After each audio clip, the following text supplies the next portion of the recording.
He's not joking. He wants Greenland, and he doesn't care if car prices soar. Over the past week, former President Donald Trump made headlines, not for policy nuance, but for a series of startling remarks that challenge conventional economic and diplomatic norms. From dismissing concerns about car prices to musing about Greenland's annexation, these statements aren't just controversial, they could reshape America's future. In a stunning moment of bravado during his NBC interview, Donald Trump doubled down on one of his most bizarre foreign policy ambitions, acquiring Greenland. "We will get Greenland, 100%, he declared, adding, "I don't take anything off the table." When pressed if that included military action, Trump didn't blink. Every option, he said, is in play. Let's pause here. He's talking about annexing a sovereign territory, one that belongs to Denmark, and openly suggesting the U.S. might use force to take it. In 2025, not 1825. This is not a late-night joke or a Saturday Night Live skit. It's a former U.S. president and current candidate floating military aggression against an ally for the sake of claiming land. Greenland is not a strategic void. It's a self-governed territory with 56,000 residents, mostly indigenous Inuit, who've made it very clear they have no interest in becoming part of the United States.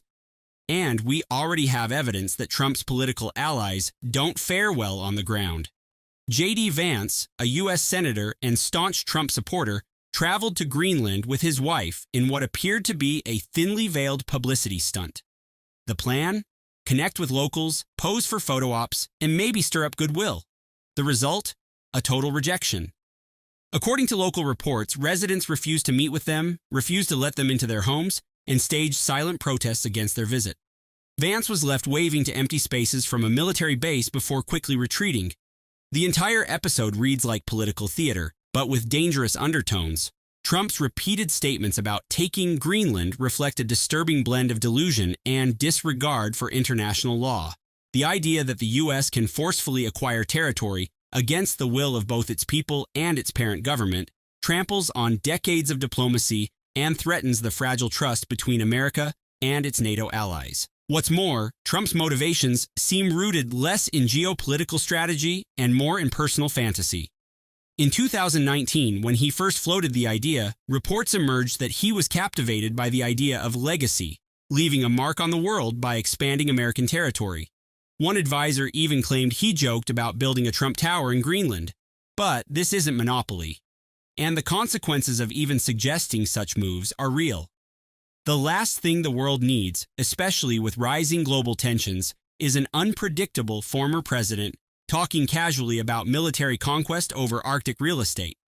In the end, Trump's Greenland fixation isn't just unserious, it's dangerous. It reflects a worldview where power justifies everything, where diplomacy is optional, and where American force can be wielded like a billionaire's checkbook. That's not leadership.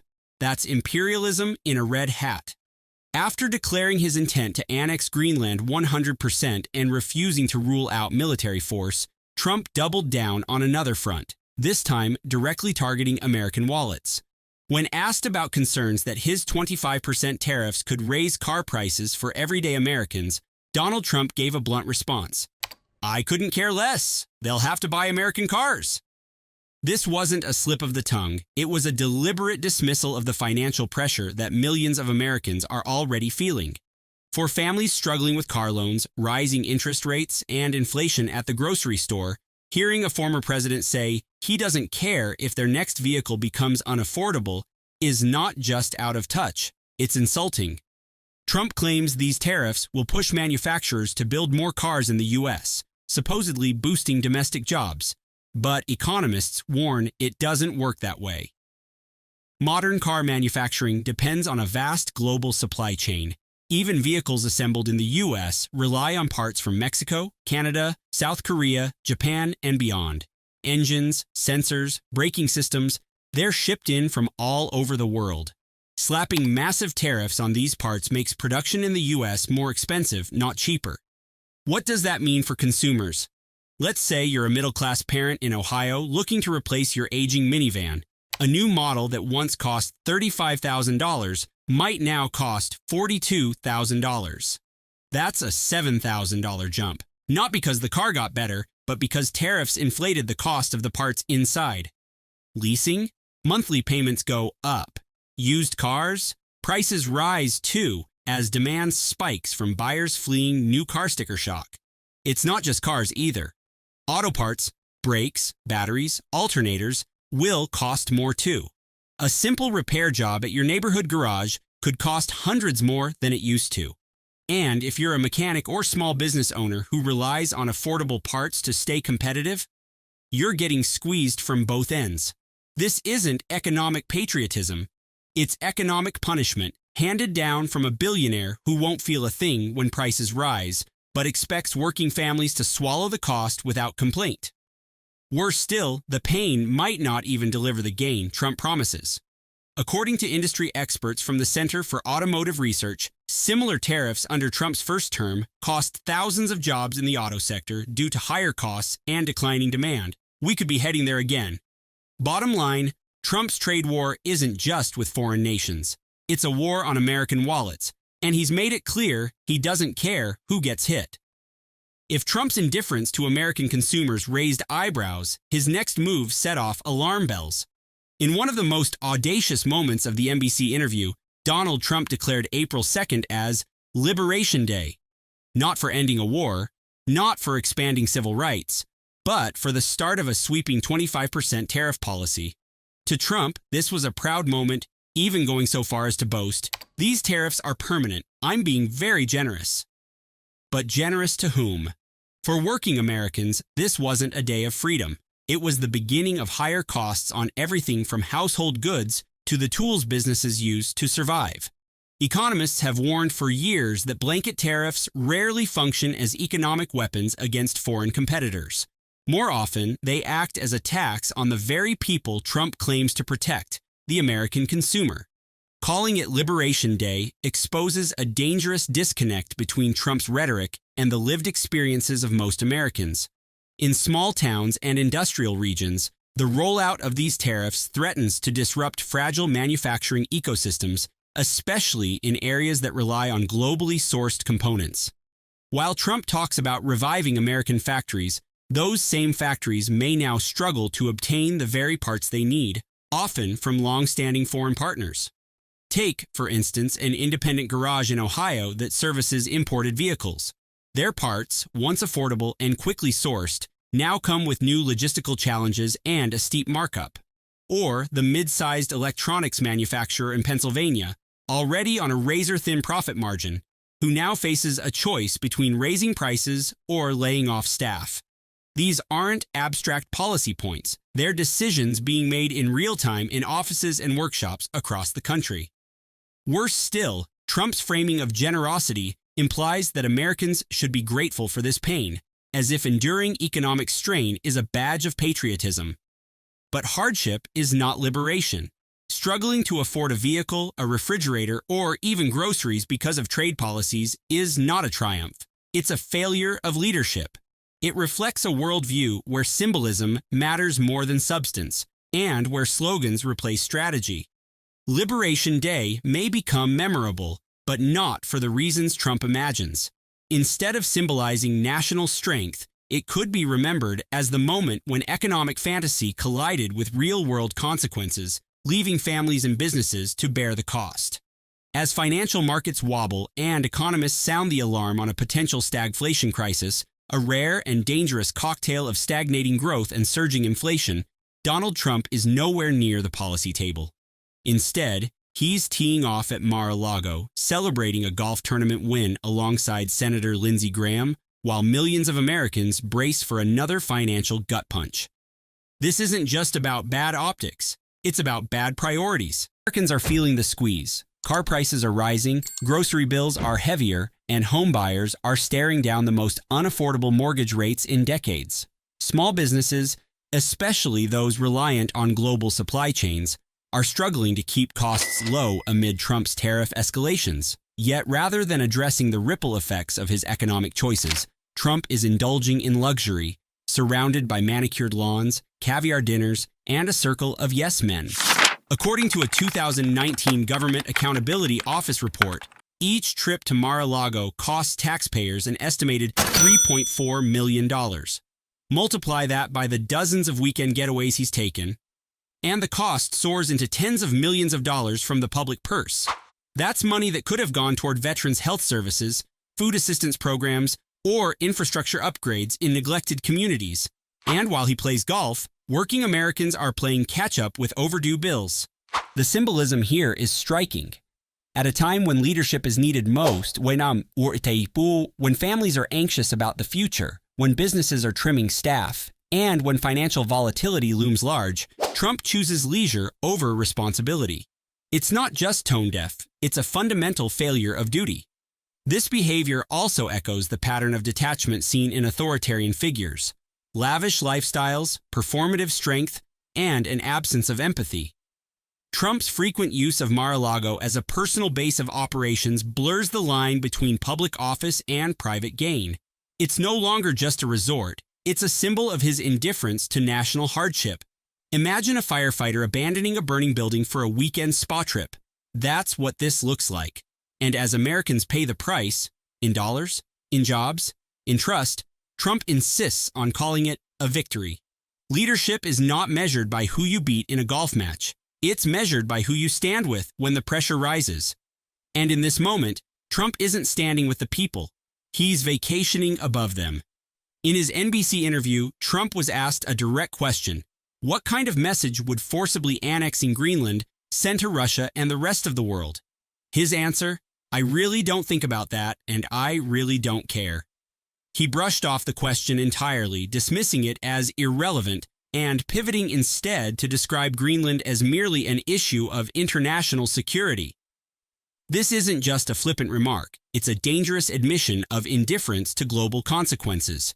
For any U.S. president, maintaining international alliances is essential to economic stability, national defense, and global credibility.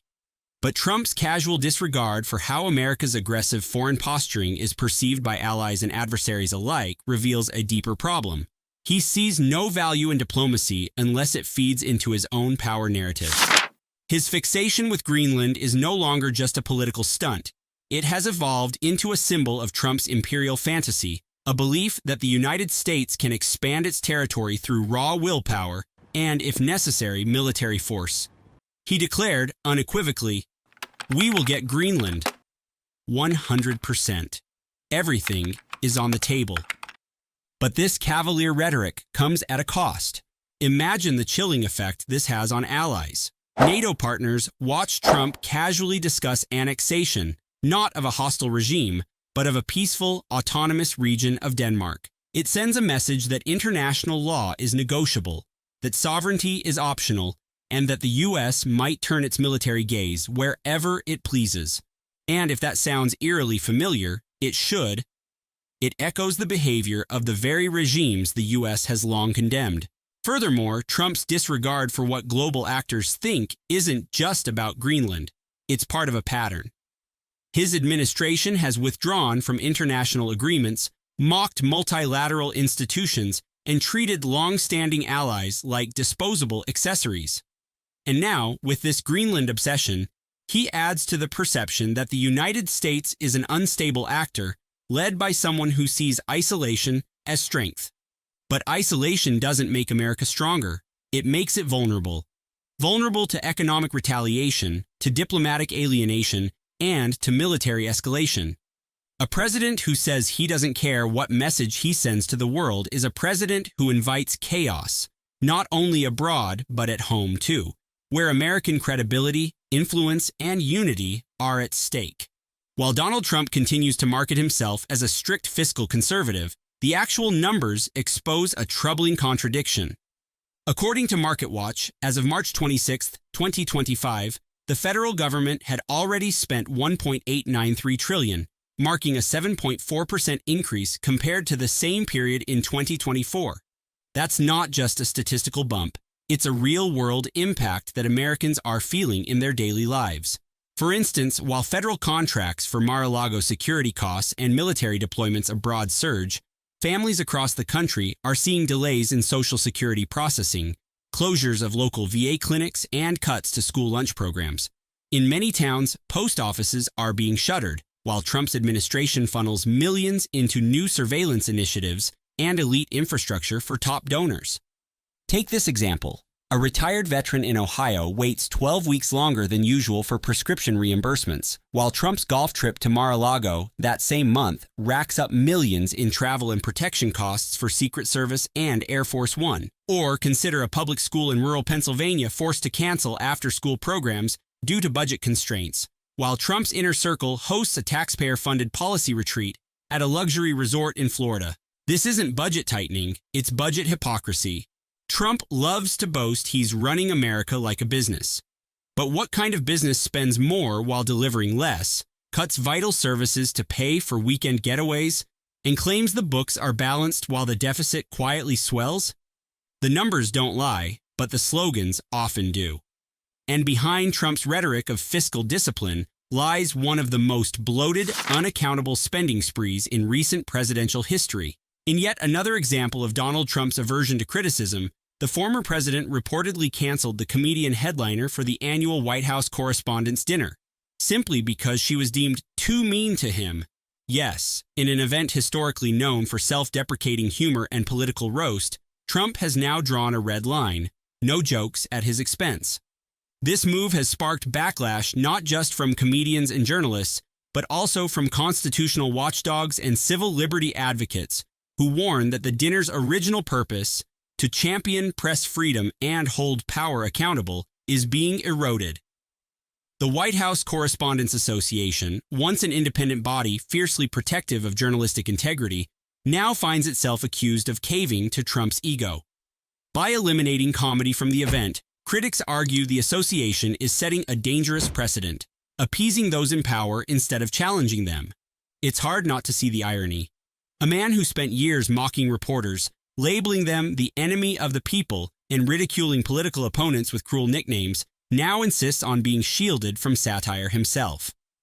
And in the process, one of Washington's rare moments of bipartisan levity has been replaced by silence. Not because the jokes stopped being funny, but because one man in power stopped finding them flattering. In summary, Trump's recent statements, from supporting massive tariffs and threatening military action over Greenland to dismissing economic concerns while vacationing, paint a troubling picture of a leader disconnected from the realities facing everyday Americans.